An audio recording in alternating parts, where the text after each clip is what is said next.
This morning, I want to talk to you using two theological authorities as the basis for my sermon. The late Harvard Divinity School professor Gordon Kaufman and Elsa, Queen of Arendelle from Frozen.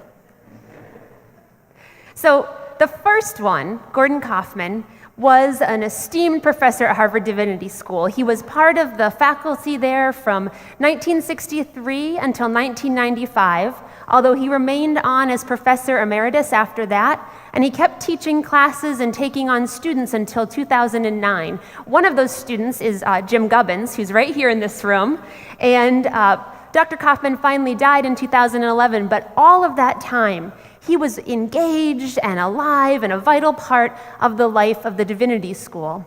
In the time that he was teaching and thinking, he also wrote countless books and articles and reviews, and at the time of his death, the then dean of the Divinity School said that he was one of the steadiest members of the faculty of Harvard Divinity School for all of that time.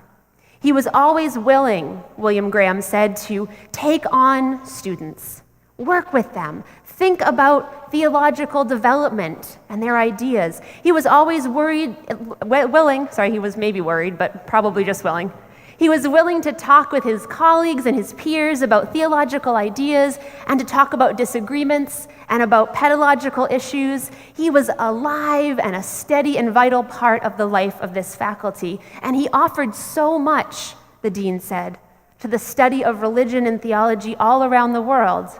His students, William Graham said, are teaching theology and religion all around the world, Jim, and the world is a better place for it. So Gordon Kaufman, a tremendous giant of theology, and then also Elsa, who we meet when she is first a princess and later the nervous about-to-be queen of a vaguely Scandinavian-esque kind of country, maybe sort of Norwegian-inspired, but the country is called Arendelle. And when we meet Elsa at first, she is a young princess, and she has these magical powers. She has the power to create winter. She has the power to create snowdrifts and to create snowfall and to freeze things and create snowmen out of thin air. And when we first meet her as a child, she and her younger sister Anna are delighted by this power and they play together using it. But then all of a sudden, she accidentally strikes her younger sister with her powers, causing her hair to begin to turn white and necessitating medical intervention by a wise family of trolls who look like rocks. But when she's being attended to by the trolls, Elsa also learns that her magic will only grow in power as she herself grows. And she becomes afraid. They tell her that there is great beauty in it, but also great danger. And so she becomes afraid of these powers, and in a moment that I'm sure every child therapist in the audience was shouting, "No, don't do that," her parents tell her that she should learn to conceal her emotions, not feel them. That she should learn to push down these powers and what she feels about it and her fear, and that she should contain them. That she should bottle them up. And so to those two paragons of theological thought, Gordon Kaufman and Elsa of Arendelle, we turn for our sermon. So when I was still a divinity school student, I had to take a systematic theology class.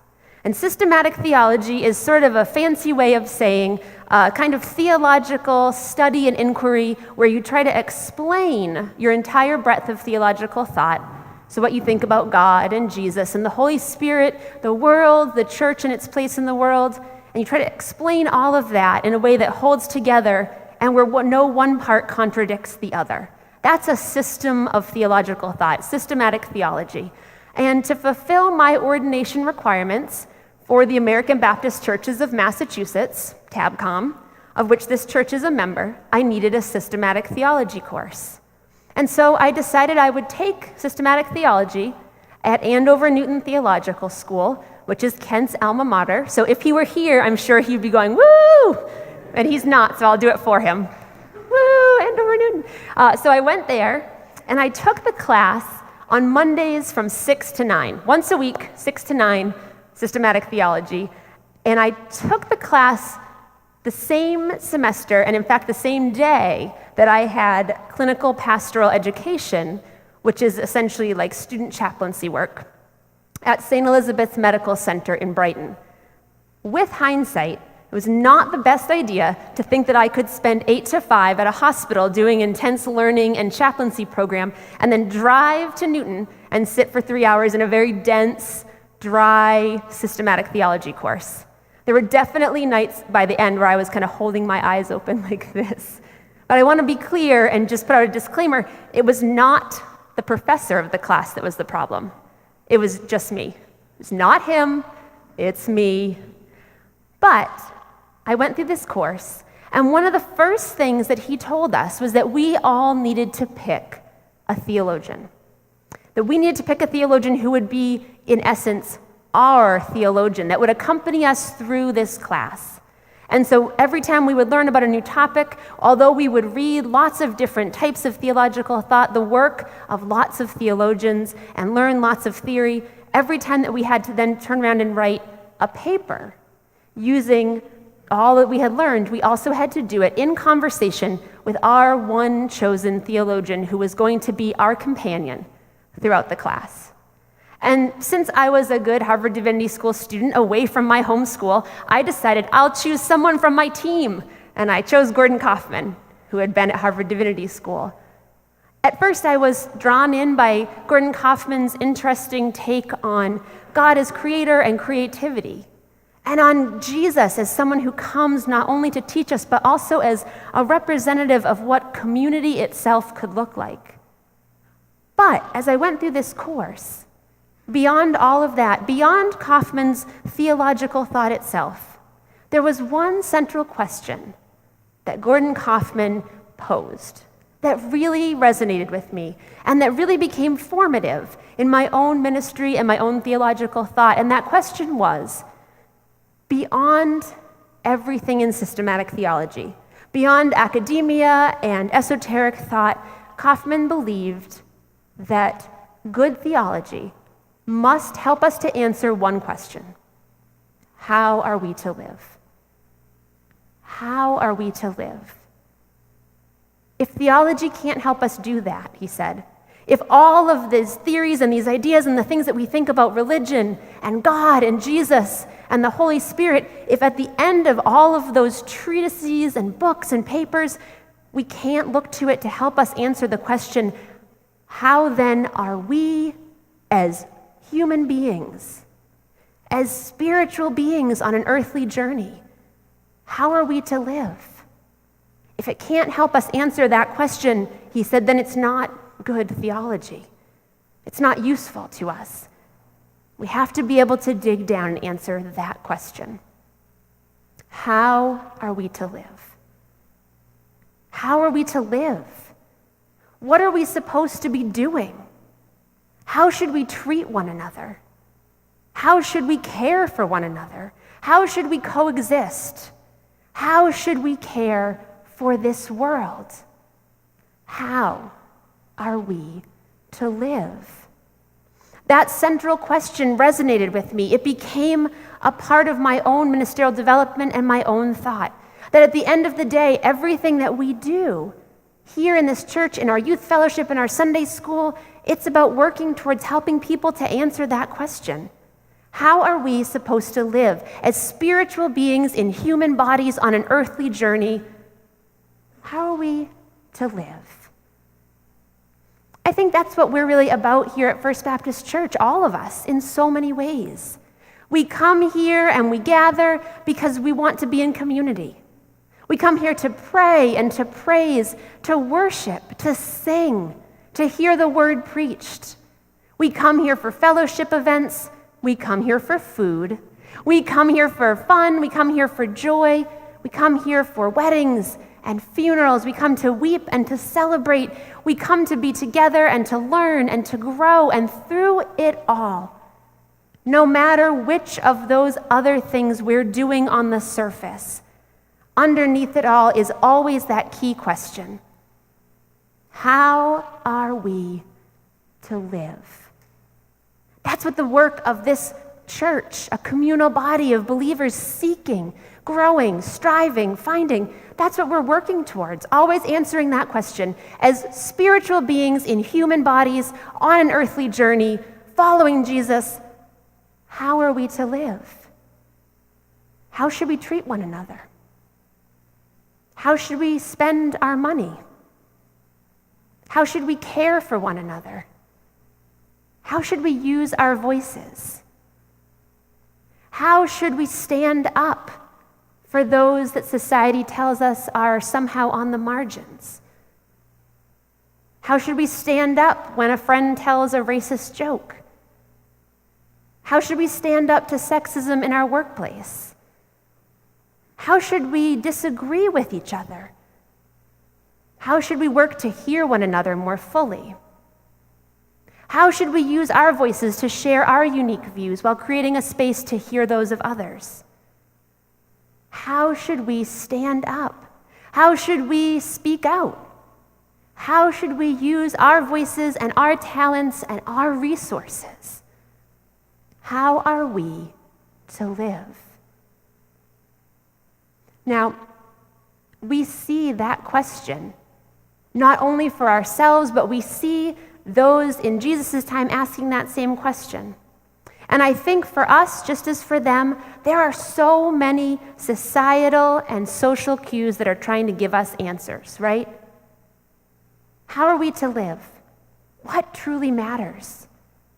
What matters most? How do we live our lives? There's a lot out there. The world, society, other people, there's a lot that wants to answer that question for you, that wants to give you cues that tell you how you should use your money, when your voice is welcomed and when it isn't, whom to love and whom to fear, who is good and who is bad, whom to welcome and whom to keep out. There is no shortage of social cues coming from the world and from other people to help answer that question of how we are to live.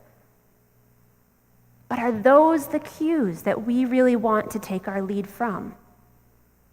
Are those the answers that we want to draw from?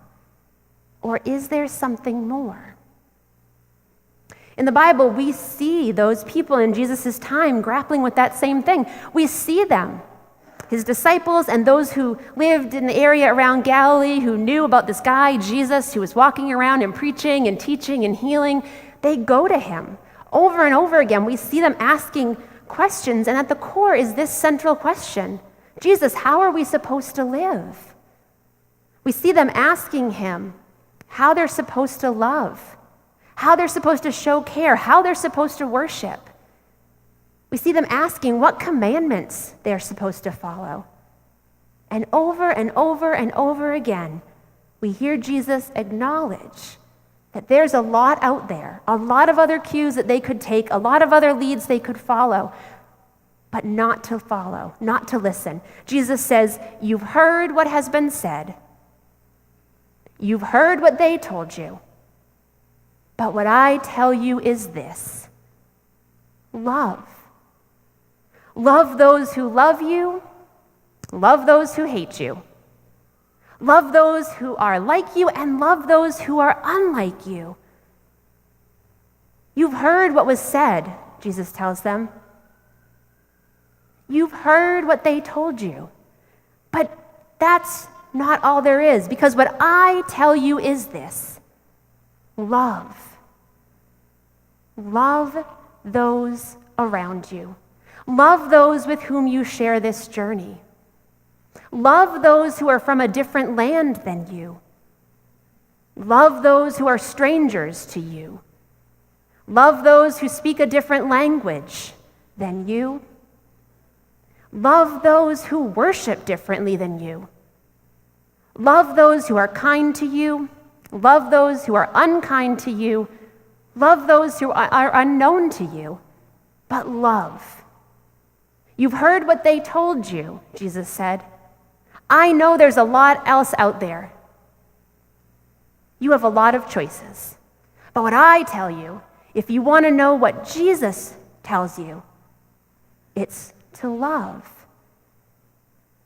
And, Jesus did more than just talk about it. He lived it. When we look at the stories in the Gospels, what we see is not just Jesus telling people to love, but saying, you've heard that those people are unclean. Well, watch me go touch them. Watch me go heal them. Jesus says, you've heard that those people who worship differently than you are inferior. Well, watch me go sit with them. Watch me go walk with them. Watch me minister to them. Jesus says, you've heard that those people are unworthy. Well, watch me sit down at a table and eat a meal with them. We follow this example, this person, this Jesus, who tells us over and over again, in word and in deed, that the central calling, the highest commitment, the answer to Gordon Kaufman's question, how then are we to live, all starts with love. With love. And that's what we're about here too. At First Baptist, we're not perfect at it. We don't always get it right. But I see you. I see each one of you striving to answer that question, how are we to live, and to come back to that message of love. My friend and ministry colleague, fellow seminarian, Reverend Aaron White is a minister. He's serving a Unitarian Universalist church in Dallas, Texas. And coincidentally, this past Wednesday, I saw that he had posted his sermon from last Sunday, where he was taking up the same text that I was looking at for this Sunday. And I thought, well, I would love to see what a Unitarian does with these texts. And Aaron's a great preacher, so I watched his sermon on Thursday as I was beginning to think about sitting down and writing this one. And he said something in his sermon that really struck me and stood out to me. Because when I was looking at the images that Trisha's been putting up here behind me, when I was looking at these faces, these women, these children, these parents, I had these moments of just immediate connection. I didn't have to be told that they were my sisters or my brothers, that they were like me, spiritual beings in a human body on an earthly journey. I just knew. Something in their eyes and their faces, the connection that I made even through a picture, and I bet that's happening for you too, as you look at these pictures. That moment of connection, that initial spark that we feel. Aaron said that neuroscience tells us that our brains are actually hardwired for those moments of connection. As human beings, our brains are hardwired to acknowledge other human beings as like us, as connected to us. So when we see another human being, our brain does that split-second recognition. Yes, you are like me. Yes, we are connected. But what happens is that we have really complex brains. That initial recognition moment, that comes from sort of the reptilian part of our brain, that brainstem piece where we've been hardwired for survival all this time. Are you a safe being or an unsafe being? Our reptilian brain says, you're like me, we're connected, but the complexity of our brain takes all of those other social cues, things we've been taught, things we've heard, things we learn, things we see, and sometimes there are disruptors. As the information travels from the more simple part of our brain to the sophisticated part of our brain, the part where there's language, the part where we would be able to say, hello, my sister or brother, I see you. There's these social disruptors that get in there and break up some of those initial hardwired connections. Sometimes, most often, the social connectors the disruptors that do that the most are the messages of fear that we receive either intentionally or unintentionally as we travel through our days. And Aaron said in his sermon, as he looked at what Jesus said and what Jesus taught, and about the connections that we feel with those who share this journey, he said that the thing to be most vigilant for, as we're trying to go through our journey, as we're figuring out how we are to live, the thing that we should be most vigilant for are the messages of fear and the people who peddle messages of fear and division. Because, he said, those are so powerful. Those are so disruptive. to our following this message of love that anybody who could convince us, anybody who could convince you that somebody else, another human being, is unworthy of love, could make you say or do anything. Fear is such a powerful motivator. If we can be convinced by someone that another person is unworthy of love, that fear that we then feel could make us say or do anything. That disruption to the connection that we typically experience. Jesus says time and time again, you have heard what has been said, and yet what I tell you is this: love. Love those who like you and love those who don't. Love those who are like you and love those who are unlike you, but love. Before my ordination here in this church, another minister in the area asked if he could come meet with me. He had read my paper for the ordination council, and there were things in it that concerned him, things that he disagreed with. So he said, "Can I come meet with you before the council? I'd like to talk to you." And so, being younger and in need of his vote, I said, "Sure." And he came to the church, and we sat in the lounge, and as we talked, he asked me questions. He asked me questions about my belief about other people. He asked me questions about specific types of people. He asked me questions about my faith and Jesus and where I saw the spark of the divine. And then at the end of it all, he sighed. He looked a little disappointed. And he said, "You know what the problem is, Julie?" And I said, "What's the problem?" And he said, "The problem is you're not selective enough. You think everybody is equally worthy of your time and attention and saving. And for that reason, I would never hire you on my staff." And I sat in the lounge, and I sat really quietly, and I thought, I wonder what my face is doing. Because I was much younger than this man. He was an established minister.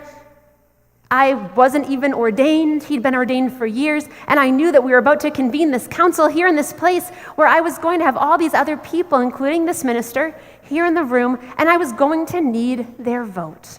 Their vote to say, "Yes, Julie, we see in you a call to ministry, and we recognize that, and we affirm that." And so I thought ahead, what should I say? And I sat in silence for a long time, and then I heard those words of Jesus in my head saying, "You've heard what they said, but what I tell you is this: love, love, love." And so I just smiled and said, "I really do believe that. I really do." And you know, First Baptist Church, I think you really believe that too. I think you really believe that all people are equally deserving of that love that Jesus talks about. I see you live it. We don't get it right every moment. We're not perfect. But I see you strive, work, try to answer that call. Try to get to the core of that question: how are we to live? How are we to live? Jesus says to us, love. In his sermon, my friend Aaron said one other thing that really stuck with me, and he said, "Our faith is grounded in the direct expectation that you and I belong, that you are at home in your body, that we are at home on this earth, that we are all created good and decent and holy, that we belong. And the only word we have," he said, "that comes close enough to encompassing all of that is love." We belong. We are created good and decent and holy. We belong. You are at home in your body and on this earth and in this church. And the only word that comes close enough to put around all of that in our human language is love. Love. And that brings me back to Elsa. I bet you thought I forgot about Elsa. Maybe you forgot about Elsa. Of course course not. She was my other paragon of theological thought. I was going to come back to her. But, Elsa is from the movie Frozen. My son Emmett is 5, and so Frozen's been out for a while now. I think it came out when he was 2. And so he was a little late to hop on the Frozen train. But he recently rediscovered his DVD of the movie. Truthfully, somebody might have hidden it for a little while. But we rewatched it. And we were, both of us, I think, really moved and captivated all over again by the moment. And don't worry, if you haven't seen it, I will not spoil the ending, if you have not yet seen it. We were both captivated by the moment where Queen Elsa, who has lived in fear of her powers and in isolation, shutting herself off at the instruction of her parents to conceal her emotions, to not feel what she feels, shutting herself off in fear from her sister and her parents and everyone. The moment where she learns that the only power great enough to combat that fear, the only power great enough to thaw a frozen heart, is the power of love. Elsa has spent her entire life living in fear. Fear that was passed on to her by her well-meaning but misguided parents, who told her to push down what she felt. And pushing down what she felt and living in fear caused her to isolate herself from everyone else. It built a wall between her and everyone she loved. It quite literally froze her heart, her experience, her life, and everything else around her. And then she learns that love is the thing powerful enough to change all of that. You've heard what they have said. But what I tell you is this: love. You've heard what they have said. Be afraid. Build walls. Close doors. But what I tell you is this: love. You and I and all of us, we belong. You and I and all of us in this earthly family, we are at home in our bodies and in the earth and in this place. We belong. We are all created good and decent and holy. And the only word that comes close enough to capture all of that, to remove fear, to break down walls of isolation, is love. How then are we to live? Let love be your guide, and the rest will follow. Amen.